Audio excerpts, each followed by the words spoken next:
नमस्कार दोस्तों, आपका हमारे आयुर्वेदा उद्धार चैनल में हार्दिक स्वागत है। नमस्कार दोस्तों, आज हम चतुर्मुख रस के बारे में चर्चा करेंगे। स्वर्ण, अभ्रक, कज्जली आदि के योग से बनने वाली यह दवा वातज रोगों के लिए बहुत फायदेमंद है।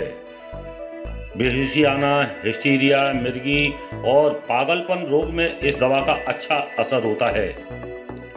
हृदय की बीमारियों को दूर करके हृदय को मजबूत करना इस रसायन का खास गुण है। क्षय, खांसी, अम्लपित्त, पांडु और प्रसूत ज्वर या प्रसूत के बाद होने वाली कमजोरी में इस दवा का प्रयोग करके लाभ उठाना चाहिए। यह पौष्टिक और रसायन भी है, इसलिए किसी बीमारी के बाद की कमजोरी या साधारणतया होने वाली कमजोरी भी इस दवा से मिट जाती है। क्षय रोग की सभी अवस्था में चतुर्मुख रस का विशेष उपयोग किया जाता है। क्षय रोग में जब ज्वर की गर्मी बढ़ी हुई रहती है तब क्षय रोग नाशक दवा देने में कुछ विचार भी करना पड़ता है कि कहीं गर्मी भी और ना बढ़ जाए, किंतु चतुर्मुख रस के लिए यह प्रश्न ही नहीं उठता है।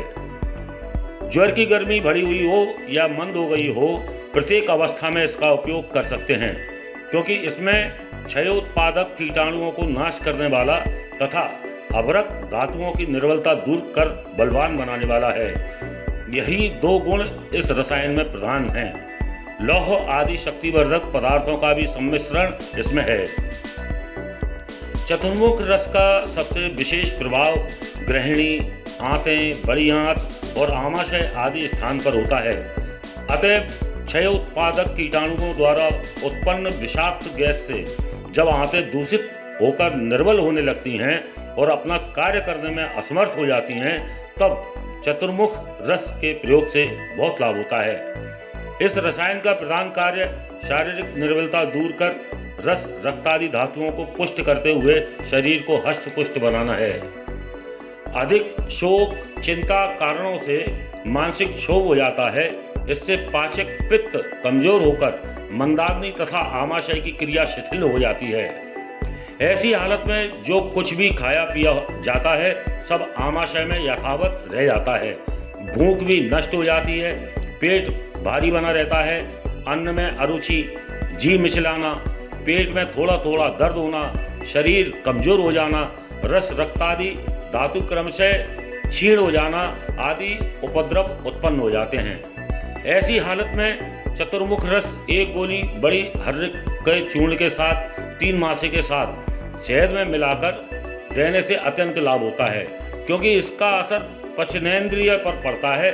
अतः यह सर्वप्रथम पाचक पित्त को उत्तेजित कर मंदाग्नि दूर करते हुए उसे प्रदीप्त करता है, जिससे अन्नादिका की पाचन क्रिया ठीक होने से रस रक्तादि धातु भी अच्छी तरह से बनकर शरीर क्रमशः हष्ट पुष्ट हो जाता है।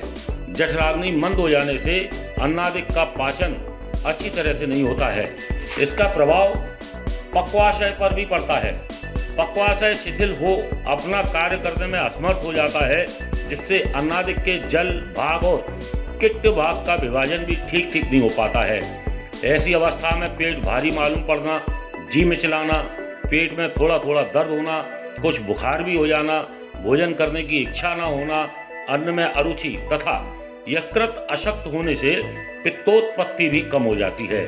कभी कभी अतिसार भी हो जाता है, दस्त हो जाते हैं, रोगी कांतिहीन हो जाता है, चेहरा बदसूरत हो जाता है और उसकी बोलने की शक्ति भी घट जाती है। ऐसे पित्तजन्य लक्षणों में चतुर्मुख रस के उपयोग से बहुत फायदा होता है। कभी कभी आंतों की कमजोरी से अन्न सम्यक रूप से पाचित न होकर कुछ अपचित रूप में शेष रह जाता है। यह अपचित अन्न क्रमशः इकट्ठा होने लगता है और इसकी वजह से अनेक तरह के विकार उत्पन्न हो जाते हैं, जैसे पेट में थोड़ा थोड़ा दर्द होना, पेट भारी बना रहना, बद्धकोष्ठता, अपान, अधो, गैस का रुक जाना, रोगी का उदास और बेचैन रहना। ऐसी अवस्था में भी इस रसायन का उपयोग काफी लाभदायक है। पाचक पित्त की निर्बलता के कारण अन्नादिकों का पाचन ठीक न होने पर रसादि धातु भी अच्छी तरह से नहीं बन पाती और धीरे धीरे रस रक्तादि धातुएं कमजोर होने लगती हैं। ऐसी हालत में रोगी कमजोर, कांतिहीन तथा उदास रहने लगता है। इन दोषों को दूर कर धातु पुष्टि के लिए चतुर्मुख रस का उपयोग करना काफी अच्छा है। क्षय रोग की प्रारंभिक अवस्था में पित्त प्रकोप के कारण आंख, हाथ, पैर, छाती तथा पसली आदि में जलन होती है। शरीर में दर्द तथा सारे शरीर में आग सी लगती है। ऐसे लक्षण होने पर चतुर्मुख रस बहुत कम मात्रा में प्रयोग करना चाहिए। साथ में प्रवाल चंद्रपुटी को भी सम्मिश्रण कर देने से बहुत उत्तम और शीघ्र लाभ होता है। प्रमेह रोग में मंदाग्नि होने के कारण ज्यादा आराम से बैठने, परिश्रम नहीं करने, बराबर बैठे रहने आदि कारणों से प्रमेह रोग हो जाता है। इसके प्रारंभ में मूत्र यानी पेशाब अधिक होता है, प्यास ज्यादा लगती है, पानी पी लेने पर तुरंत फिर पानी पीने की इच्छा होती है, कमजोरी बढ़ने लगती है, हाथ पैरों में जलन, पसीना बहुत आना आदि लक्षणों में चतुर्मुख रस का उपयोग करने से शीघ्र लाभ होता है।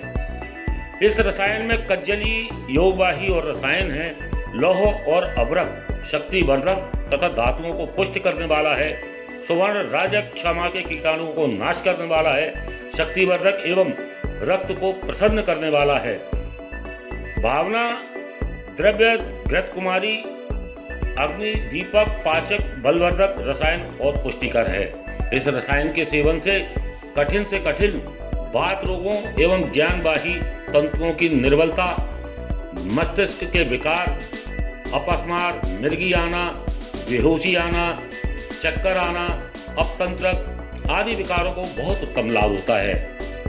चतुर्मुख रस शुद्ध पारा, शुद्ध गंधक, लौह भस्म, अभ्रक भस्म, स्वर्ण भस्म, घृत कुमारी के रस के साथ इसकी गोलियां बनाई जाती हैं। चतुर्मुख रस की 1 से 2 गोली सुबह शाम त्रिफला चूर्ण में 1.5 मासे के साथ या शहद 6 मासे से 1 गोले में मिलाकर सेवन करने से अत्यंत लाभ करता है। चतुर्मुख रस डाबर, बैद्यनाथ, झंडू आदि ब्रांडों द्वारा निर्मित किया जाता है, जो कि आप अपने नज़दीकी आयुर्वेदिक मेडिकल स्टोर्स अथवा ऑनलाइन माध्यम से मंगा सकते हैं। दोस्तों, अगर आप अन्य आयुर्वेदिक दवाइयों की जानकारी चाहते हैं तो कृपया आयुर्वेदिक उद्धार की प्लेलिस्ट को अवश्य देखें। अगर आपको ये वीडियो अच्छी लगी है तो दोस्तों कृपया इसे लाइक करें और साथ ही इस चैनल को सब्सक्राइब करें।